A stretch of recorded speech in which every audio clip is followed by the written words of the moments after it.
Hello दोस्तों, स्वागत है आप सभी का ई पाठ्या के करंट अफेयर्स के सेशंस में।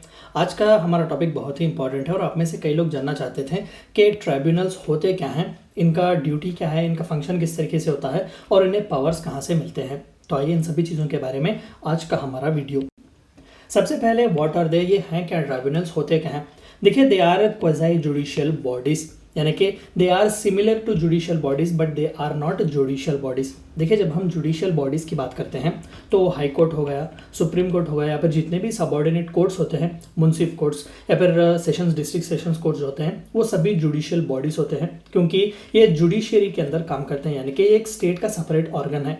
लेकिन ट्राइब्यूनल्स जो होते हैं वो एग्जीक्यूटिव द्वारा बनाए जाते हैं थ्रू अ स्टैट्यूट, यानी कि एक स्पेसिफिक एक्ट पास किया जा सकता है जिसके तहत चंद जुडिशियल पावर्स उन्हें दिए जाते हैं, लेकिन पूरा जो है जुडिशियल कैरेक्टर उन्हें नहीं दिया जा सकता। यानी कि इंपॉर्टेंट पावर्स उन्हें जुडिशरी की तरह दिए जाते हैं लेकिन वो जुडिशरी का हिस्सा नहीं होते, यानी कि वो रिजेंबल करते हैं जुडिशरी को लेकिन जुडिशरी का हिस्सा नहीं होते। तो इसीलिए इन्हें क्वाज़ी जुडिशियल बॉडीज कहा जाता है। They are quasi-judicial institutions that are set up to deal with problems such as resolving administrative और tax related disputes, यानी कि कोई भी स्पेसिफिक इश्यू से डील करने के लिए ही उन्हें बनाया जाता है, सेटअप किया जा सकता है। देखिए, जब हम जुडिशरी कहते हैं, कोई भी प्रॉब्लम ले जाकर आप अपना पिटीशन दे सकते हैं, जुडिशरी उसे एग्जामिन करेगा, अपना जजमेंट देगा। लेकिन ट्राइब्यूनल्स जो होते हैं वो स्पेसिफिक काम के लिए ही बनाए जाते हैं, जैसे कि एडमिनिस्ट्रेटिव है। For example, central administrative tribunal जब हम कहते हैं तो वो सेंट्रल एम्प्लॉयज से रिलेटेड कंप्लेंट्स को डील करता है, या फिर एनजीटी जब हम कहते हैं, नेशनल ग्रीन ट्राइब्यूनल, तो वो एनवायरमेंट से रिलेटेड कंप्लेंट्स ही लेता है। तो इसी तरीके से ट्राइब्यूनल्स जो होते हैं वो क्वाज़ी जुडिशियल बॉडीज होते हैं जो स्पेसिफिक काम के लिए ही बनाए जाते हैं, जैसे कि एडमिनिस्ट्रेटिव या फिर टैक्स रिलेटेड डिस्प्यूट्स या फिर कोई भी स्पेसिफिक काम दिया जा सकता है, वो जुडिशरी की तरह हर कंप्लेंट नहीं ले सकते। It performs a number of functions like adjudicating disputes, determining right between the contesting parties, making an administrative decision, reviewing an existing administrative decision and so forth। मान लेते हैं कि एडमिनिस्ट्रेटिव ट्राइब्यूनल है तो एडमिनिस्ट्रेशन रिलेटेड से ही वो काम करेगा और एडमिनिस्ट्रेशन रिलेटेड कोई भी इशू आ जाए, डिस्प्यूट रेजोल्यूशन हो, एडजुडिकेट करना हो, पार्टीज के बीच में कौन सही है कौन गलत है, किसे क्या जो है वो डिसीजन जजमेंट देना चाहिए, कौन सी पार्टी का राइट जो है वो ज़्यादा है, सभी डिसाइड करने का पावर्स ट्राइब्यूनल्स को दिया गया है या फिर ये इनके ड्यूटीज़ हैं।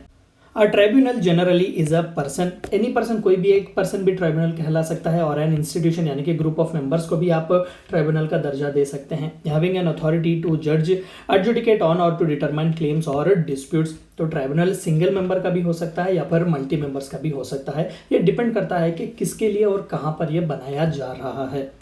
Y do we need them, ज़रूरत क्या है उनकी, ऑलरेडी जुडिशरी है, इंटीग्रेटेड जुडिशरी है, हमारे पास सुप्रीम कोर्ट है, हाई कोर्ट्स है, डिस्ट्रिक्ट कोर्ट्स है, मुंसिफ, civil courts, criminal sessions courts कह रहे हैं, तो फिर इनकी ज़रूरत क्या है। Reduce the pendency of cases in various courts. As of 2020 3 crore cases pending है जुडिशरी में, यानी कि सुप्रीम कोर्ट से लेकर सबसे नीचे जो मुंसिफ कोर्ट्स होते हैं वहाँ तक 3 करोड़ केसेस जो है वो रुके हुए हैं। भाई, ये पेटी केसेस हैं, छोटे छोटे, जो एडमिनिस्ट्रेटिव रिलेटेड है या फिर इनकम टैक्स से रिलेटेड है, एनवायरनमेंट से रिलेटेड है। ज़रूरी नहीं कि आप जुडिशरी तक जाएं, उसे बीच में ही ख़त्म किया जा सकता है, इसीलिए ट्राइब्यूनल्स का आइडिया यहाँ पर लाया गया है। अर्ली डिस्प्यूट रेजोल्यूशन, जब कोई पिटीशन आप जुडिशरी में देते हैं तो सालों बीत जाते हैं जजमेंट आने के लिए, लेकिन ट्राइब्यूनल्स में ऐसा नहीं होता। स्पेसिफिक टाइम फ्रेम दिया जाता है कि विद इन 6 मंथ्स या फिर 1 ईयर जो है आपका ट्रायल खत्म होता है। To reduce the workload of the courts, जाहिर सी बात है कि जुडिशरी पर वर्कलोड जो है उसे कम करने के लिए ट्राइब्यूनल्स को बनाया गया है। टू एक्सपीडिएट डिसीजन देने के लिए कि क्या है आर्बिट्री नेचर, डिसीजन क्या है, जजमेंट किस तरीके से होते हैं, उस तरीके के लिए। To provide a forum for justice dispensation, हर बार जस्टिस लेने के लिए आपको जुडिशरी के पास जाने की जरूरत नहीं है, एक फॉरम बनाया गया है ट्राइब्यूनल जिसे कहते हैं, जस्टिस वहाँ पर भी मिलेगा, आप वहाँ पर भी जा सकते हैं। कॉन्स्टिट्यूशनल प्रोविजंस, आइए देखते हैं कि ट्राइब्यूनल को कॉन्स्टिट्यूशनल प्रोविजंस कैसे दिए गए हैं। Tribunals were not part of the original constitution, याद रखिएगा कि ओरिजिनल कॉन्स्टिट्यूशन में ट्राइब्यूनल्स का बात कहीं पर भी नहीं की गई है, ये क्वाज़ी जुडिशियल बॉडीज हैं, जुडिशियल बॉडीज नहीं है। It was incorporated in Indian constitution by 42nd amendment act of 1976। Indira Gandhi ji की सरकार थी तो उन्होंने ये प्रावधान बनाया कि ट्राइब्यूनल्स नाम का हम एक इंस्टीट्यूशन बनाएंगे जो क्वाज़ी जुडिशियल बॉडीज होंगे, जुडिशरी से अलग होंगे लेकिन जुडिशरी का ही काम करेंगे। Article 323A deals with administrative tribunals, article 323B deals with tribunal for other matters. Specifically administrative related के लिए एक स्पेसिफिक आर्टिकल दिया गया है और बाकी एडमिनिस्ट्रेटिव रिलेटेड, बाकी जितने भी एनवायरनमेंट से रिलेटेड है, कोई भी दूसरा इनकम टैक्स से रिलेटेड हो या फिर कोई भी इशू से डील करने के लिए आप 323B के तहत ट्राइब्यूनल बना सकते हैं।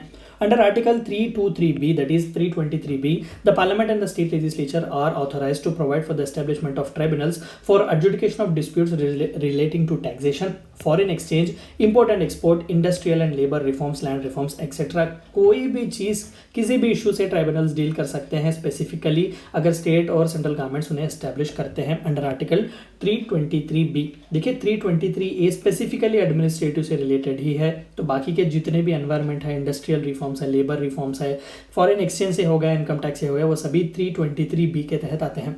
Article 262 provides that Indian Constitution provides a role for central government in adjudicating conflicts surrounding interstate rivers that arise among the state or regional governments। देखिए जाहिर सी बात है कि हमें कॉन्स्टिट्यूशन में ही ये रोल दिया गया था कि इंटर वाटर स्टेट रिलेटेड से इशू जो है वहाँ पर आप वाटर डिस्प्यूट ट्राइब्यूनल्स बना सकते हैं। यानी कि एक पॉइंट यहाँ पर दिया गया है कि ट्राइब्यूनल्स का idea at the time of independence ही था, लेकिन उसे एक स्पेसिफिक कॉन्स्टिट्यूशनल फॉर्म जो है वो 42nd कॉन्स्टिट्यूशनल अमेंडमेंट एक्ट 1976 में ही दिया गया था। तो ये थी चंद बातें आपको जाननी थी ट्राइब्यूनल्स के बारे में। Thank you for watching e पाठ्या।